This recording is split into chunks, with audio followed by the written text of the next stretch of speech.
Pasok sa top 10 highlight plays ang dalawang Gilas players na sila Justin Brownlee at Kai Sotto.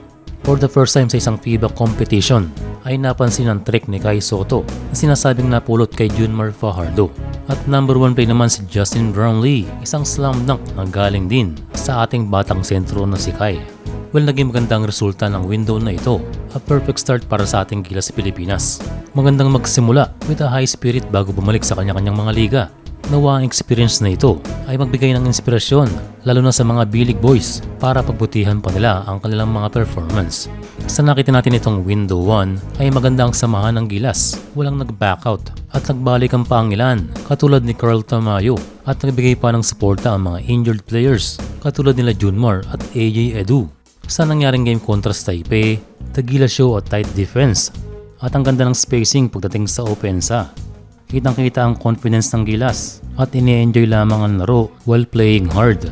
At ang isang maganda ay na-figure out na ni Coach Tim Cone na kung ano nga ba ang kahinaan ng Taipei. Ito ay dalhin sa poste ang bola and let Kai Sotto do the job dahil merong mismatch sa area na yan. Kitang-kita ang malaking height advantage ni Kai Sotto at siya nang bahalang dumiskarte sa ilalim. Doon din ay nakakuha siya ng mga fouls at maging si Liuzeng ay tumauna sa kanya pero hindi umubra ang double team kaya nagkakaroon ng mga easy shots itong si Sotto. At umubra pa ang kanyang fake pass na mukhang hindi na-scout ng Taiwan leading to a nice pass to Scotty. Well, parang napaglaruan dito ang Taiwan pero saludo tayo dyan sa number 5 ang kanilang captain ball na nagbigay ng fighting spirit sa team. Sa ngayon, the core of Gilas must stick together o stick together team. Imagine na lang kung tumagal ng ilang taon na magkakasama ang mga yan, katulad lamang ng Iran na pinangungunahan ni Haddadi hanggang sa maubos ang kanilang prime.